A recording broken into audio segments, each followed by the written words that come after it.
With quality brand name products at affordable wholesale prices, Cash and Carry is the perfect place to shop. Whether shopping for individual, business, churches, or more, Cash and Carry is sure to meet your needs. Cash and Carry of Cookeville, 931-528-8050.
First home game of the 2015 season. Hello everyone and welcome to the Watson Brown Show presented by IWC Cash and Carry. Alongside the star of the show, Tennessee Tech head coach Watson Brown, I'm your host Buddy Pearson. Well, after starting the season with 2 straight road games, the Golden Eagles open up the home portion of the 2015 campaign this Saturday night by hosting Mercer at Tucker Stadium at 6 p.m. And Coach, after making trips to Houston and Spartanburg, South Carolina to take on Wofford, I bet you guys are glad to be home. Oh, man, are we looking forward to it. It's been tough. It's 2 really good football teams, 2 long trips. We got back at 4 in the morning from Houston and 3 in the morning from Spartanburg, and you know, now we're playing a team that's had a nice little start and not the same travels we have, and so we got to get up and get ready to play. But we are at home and looking forward to it. And boy, what 2 contrasting styles of the last 2 weeks that you played. You go to Houston, you play a very athletic team with an outstanding quarterback, wide receiver, running back. Then you go to Wofford and you face the triple option where they're just a running machine. Yeah, powerful, strong kids, run it down your throat, and playing dive quarterback pitch. College football, I wouldn't want to be a defensive coordinator. It's my hat's off to all those guys, because it's not easy to go from an all-out spread team to a triple option team in 1 week's time. And I think that's one of the major advantages Wofford gets. Yeah, well, you got off the bus. Things look good for a while as we check out the first half highlights brought to you by Wendy's Breakfast of Cookeville. Golden Eagles coming out in their gold pants, gold helmets, and the traditional touch of the Eagle. And Coach, first series, Wofford has the ball. Tech defense looked good. Yeah, we did. We played. They tried to run a little reach everybody option type play, and the pursuit got to him, knocked the ball loose. It was 4th down anyway, and they went for this on 4th and 4. Yeah, on their own side of the field. On their own side of the field, we held them, and then took the ball straight down the field and had a 7-0 lead. Jared Davis showing his agility there. Nice quarterback keeper. And then Jared Davis, after Willie Davis, we thought had got in on 3rd down. On 4th down, Davis breaks the plane and gets on the board first for Tennessee Tech. We ran the quarterback sneak there, and the first play was an off-tackle play to Willie, and I agree with you. I'm not sure we didn't get on 3rd down. But here's where mistakes start. This is the second time they got the ball. They run a little roll dive inside our end, does not get underneath the blocker like he's supposed to. And here they fumble and called him in before, and I think he fumbled before he got in. But without instant replay, there's not much you can do with that. The flanks got us, buddy. We played the flanks very poorly in the game, and our strong safeties, our ends and jacks, had a tough night. We really moved the ball very well from 20 to 20. We only got 9 series in the whole game. You only had possessions 9 times. This style offense, you just don't get the ball much. But we have got to score when we get down there. The first time that we got down there, we throw a pass on, I think it was 3rd down, and we're going to kick a field goal. Chris Cates didn't make the catch. It bobbles up in the air, and they get it. Here's a very nice play in the game by Trey Goff when we made them fumble the ball. But we just could not get the ball away from them. They didn't punt in the game. And they've had 3 turnovers, which did help us, but they didn't punt in the game. we had to match what they did in points. I don't think we were going to match keeping the ball as long as they do, because it's a different style. We had to get points when we got down there. In the first half, we were down there a big one time that would have made the score 17-14 at the half, where we got no points, and it's 17-7. Defense did hold there late in the first half. You go to the locker room down 17-7. The offense has been moving the ball, but I'm sure you were more concerned about your defense stopping them. No, I never made it to the offensive side. I was with the defensive coaches the whole half, and we just I still think the way we approached them was right. We just didn't do it right. Yeah. We didn't play well. But again, trying to prepare for that in 3 days, and we're very young on the flanks. Our safeties and our ends and jacks, our ends and safeties are all young kids, and I just don't think we reacted properly, and we didn't improve ourselves any in the second half. Golden Eagles had some opportunities in the second half as we check out the second half highlights brought to you by Miller Lite. Brock McCoy, Coach, he continues to be a playmaker for you. He had, I think, 11 catches for 99 yards, and, you know, as long as you get the ball in his hands, you're going to be able to move the football. Well, there's two go-to guys on our football team right now. It's Ladarius Van Leer and Brock McCoy. And here's the game, in my personal opinion. It's 17-7. We get the ball the first series of the second half. We drive the length of the field. We got 2nd and goal on the 3, and we fumble the ball to the 1. They take it 99 yards right here and put it in, and that makes it 24-7 when it should be 17-14. Yeah, and, you know, they lull you to death with the run, and all of a sudden hit you with a pass. Well, and again, that's a key. Our safety is key in that guy. That's what tells him if it's run or pass, and we went right by our key and didn't get it. They score. Here's where we now we get it back and run it to the 15-yard line. So we're right back in the game. We're right back in the game here. It's 24-7. Now we put this in, get it back to 24-14. We're right back at where we were at halftime. We get a holding call on the play, which it was. Yeah. And I think the back-to-back plays of fumbling on the 3 and then holding on that kickoff was that was our chance to still win the game, buddy. And you better take advantage of your chances when you play this style of offense. Now they're very good at what they do and got really good players.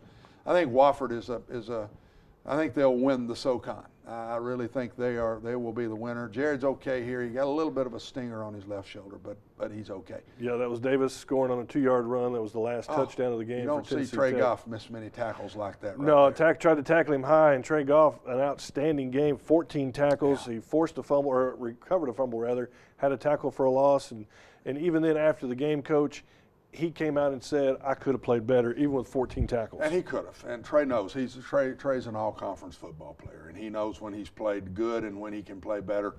Our defense has yet to put one together, buddy, and we have got to get better on defense if we're going to win any games, and I hope this is the week we see a major change in our defensive side of the ball. Well, offensively, did move the football. Jared Davis had a decent outing. Ladarius Van Leer ran for 80 yards against a team that hadn't given up a 100-yard rusher in 15 straight games. Yeah. And, of course, Brock McCoy with his usual good game. Well, we give it to Ladarius 5 more times. He gets 100 yards, and so he's playing well. Our defense is not, but we've played 2 really good offenses. Yeah. You can't. It's hard. It's apples and oranges when we went to Houston. Right. And then, buddy, to play that offense is kind of apples and oranges because we don't play that every week. We only play it once a year. We will have to line up and do it again next year, so we'll see if we can't get better when we play them again. Well, there were some interesting games around the Ohio Valley Conference as we check out the OVC scoreboard brought to you by the OVC Digital Network. And I guess probably one of the games that everybody in the nation was talking about, Coach, that was the Jacksonville State-Auburn game. Jacksonville State led 20-13 with about 2 minutes left. Wound up losing that game in overtime to Auburn. That was at Auburn. Elsewhere, UT Martin beats Bethel pretty easily. Where's Bethel when you need them? Yeah. Elsewhere around the league, Austin Peay losing to Southern Miss. It was Murray State losing big to Northern Illinois. Eastern Illinois shut out by Northwestern 41-0, and it was North Carolina State shutting out Eastern Kentucky 35-0. Southeast Missouri, a winner over Southern Illinois.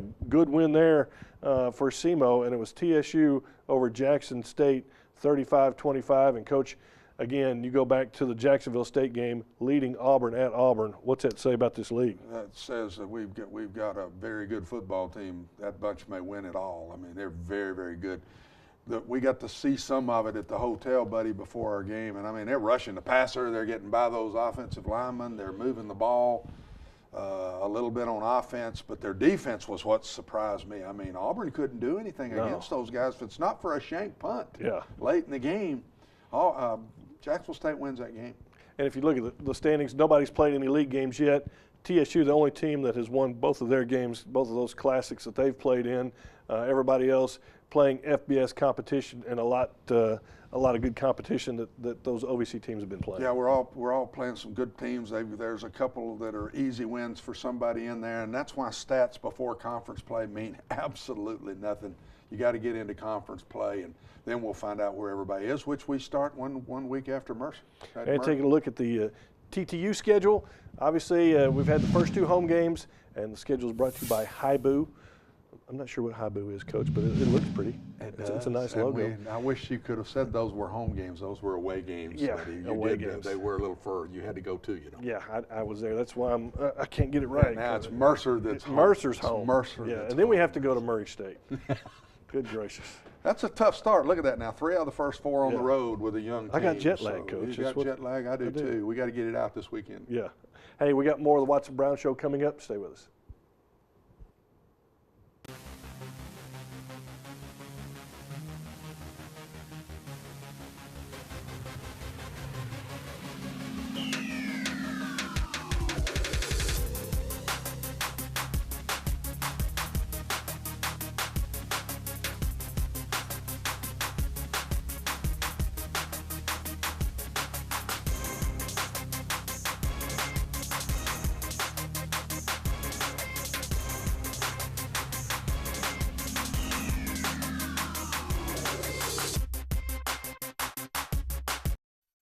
Watson Brown Show.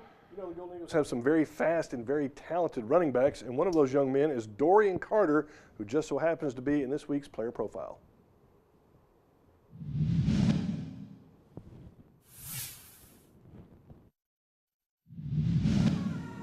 The most influential person in my life is my mother. You know, she is always there for me and just, guide me in the right direction and stuff like that. So definitely my mom.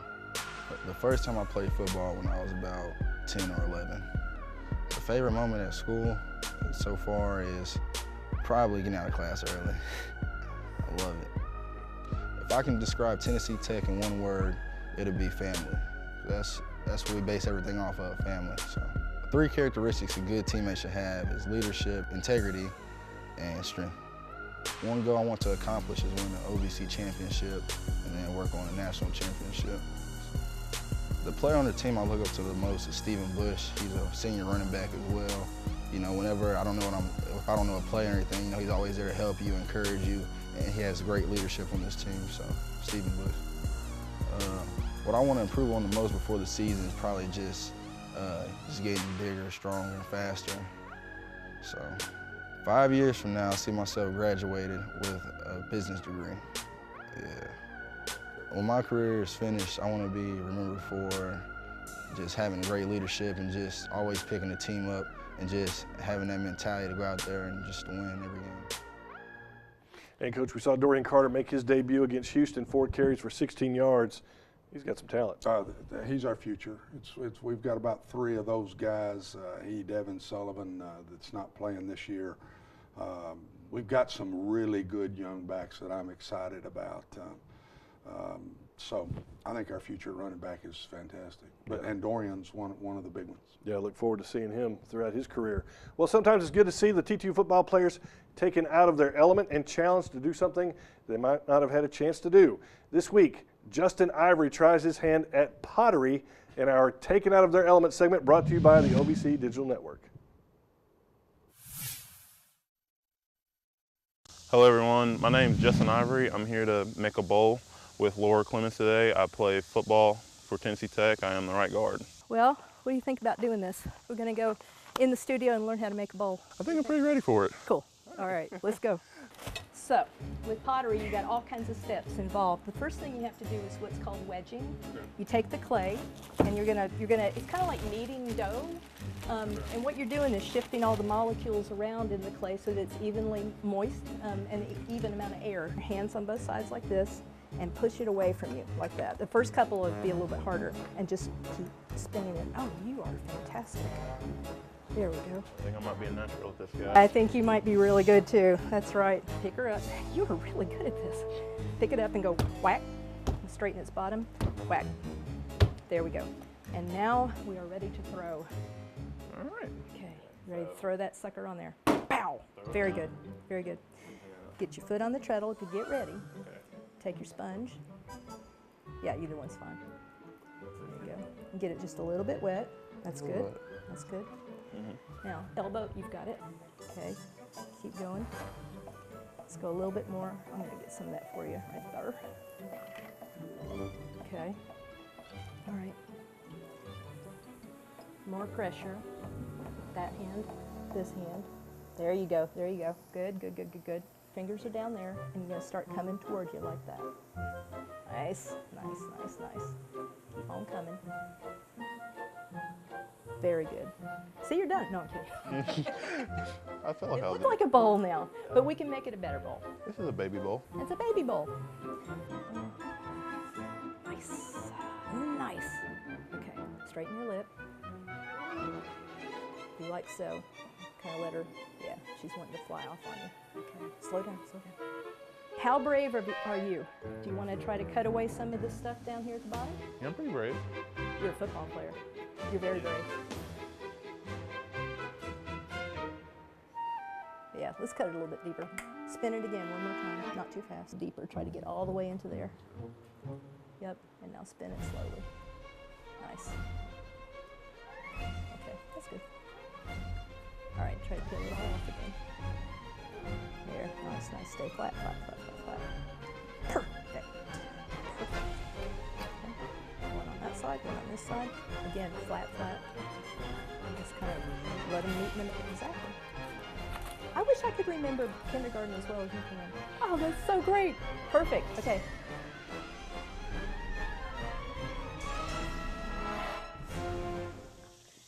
You were a fantastic student. Thank you If so I had much. done that well on my first ball, I would have been a lot happier. This was a great experience. I enjoy it so much. So what happens next is I'm going to let that dry. I'm going to flip it over. I'm going to carve a little foot on it. I'm going to put J.I. on it. That's what they call me. That's right, that's right. And then either you're going to come back out and finish it, or I'll just finish it for you. If you want me to come out and finish it, I'll do it. All right, okay. Thank you so much. Thank you, Justin. You're great. You're great. Coach, I hope J.I.'s blocking skills are a little bit better than his pottery skills.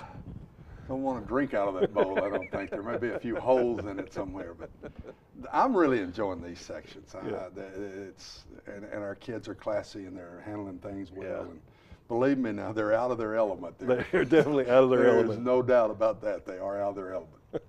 Well, besides football, the other TTU fall sports have cranked it up around campus as we check in with Dylan Vazano in this week's Golden Eagle Update.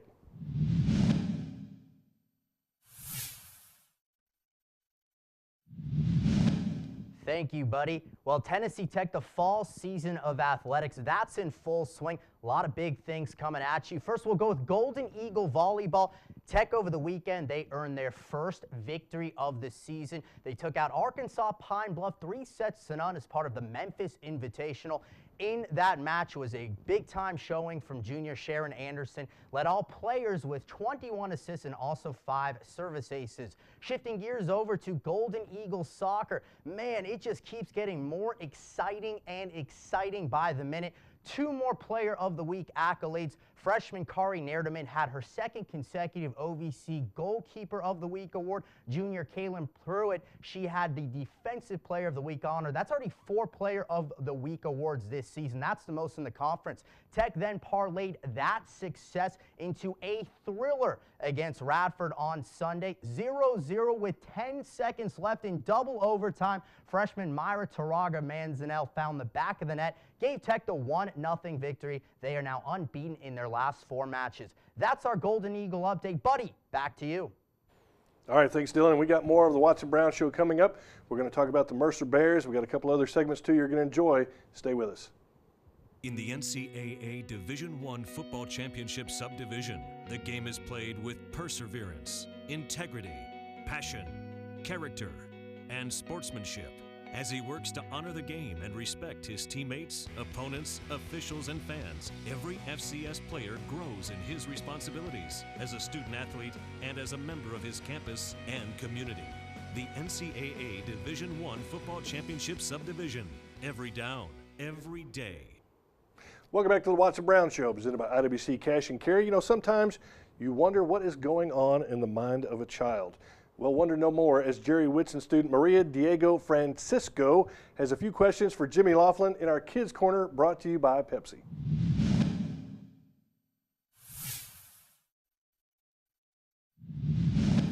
Why is the eagle your school mascot?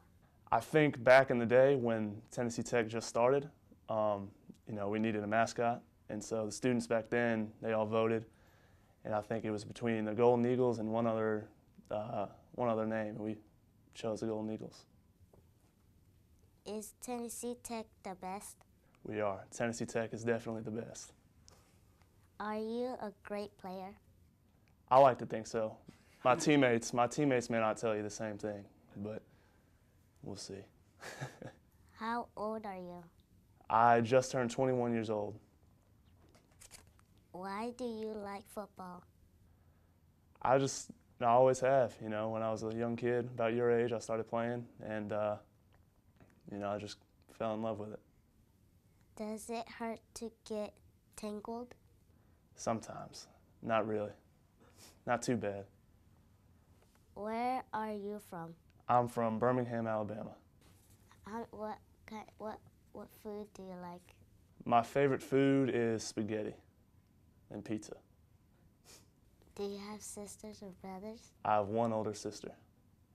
So what is your favorite food? Pizza. Pizza, nice. Do you have any older brothers or sisters? Yes, I have a brother that's in 4th grade in this school. Nice. Mr. Craig's. Nice. And how old are you? 7. 7. Okay, that's a good age. Are you a Golden Eagle fan? All right. Like my mom told me I can be in TV. Oh yeah. How my mom told me. Well, I think Maria did a good job on TV. And she's on TV. That's We'll right. Make sure she watches that this week when she gets a chance. Our kids handle those ladies and guys so well, and you can tell the kids are relaxed and they're having a good time with them, and that's really neat. It really is. You know, with TTU celebrating its centennial, we focus each week on a special moment on the Golden Eagle gridiron. This week, it's one of TTU's most memorable wins, a triple overtime victory over Roy Kidd and his Eastern Kentucky Colonels. Take a look.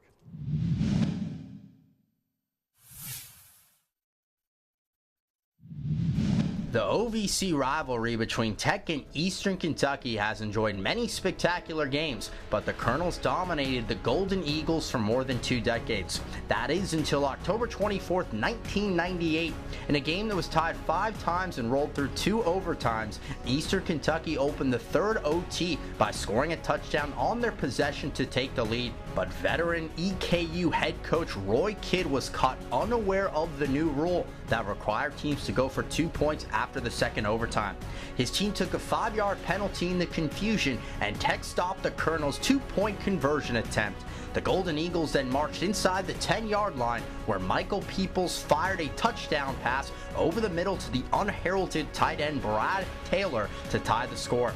Coach Mike Hennigan then called the exact same play, and Peoples found Taylor once again in the same spot for the 2-point conversion and a 31-29 win, breaking the 22-game losing streak against the Colonels. And, Coach, you've coached against Coach Kidd. You know how tough it is to beat Roy Kidd. Oh, it was. I didn't. We played them twice at Austin Peay. We finished 2nd both years. Roy beat us once for the conference championship, and had some great teams during his time, and of course won some national championships. Well, you know, the Golden Eagles are going to be looking to get a win this week as they host the Mercer University Bears at Tucker Stadium. Coach, what do you know about Mercer? 2-0, beat Austin Peay 28-7 at Austin Peay. Went home last week and played Stetson and won big. I think they were up 35-0 in the 1st quarter, so they're confident, they're fresh. We're beat up. We hadn't won one yet, so I think it's going to be a great game. Trey Lamb is the quarterback coach who, to say the least, knows our offense pretty well. Yeah, let's say Mercer knows us a little bit better than we know them. I think I bet you he spent a little time in their defensive staff room this week. What do you think? Probably so.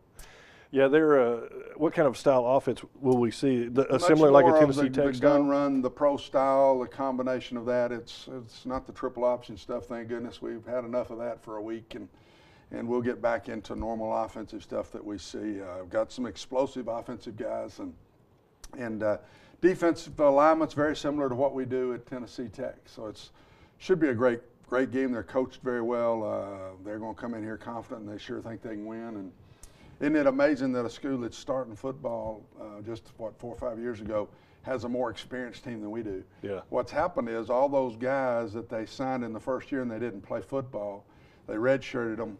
They've been playing since they're freshmen. Now they're juniors, so they're much more experienced than our team is. That's amazing to me. And I'm sure the players are excited to be home. Oh, we're very excited to get to the house and get our first one under our belt in Cookville. Coach, wish you the best of luck. Kickoff is at 6 p.m. at Tucker Stadium. The tailgate park opens at 3 o'clock. For Tennessee Tech head coach Watson Brown, I'm Buddy Pearson. We'll see you next week on the Watson Brown Show. The Watson Brown Show has been brought to you by IWC Cash and Carry, Zaxby's, Wendy's Breakfast of Cookville, Miller Lite, Hibu, and Pepsi.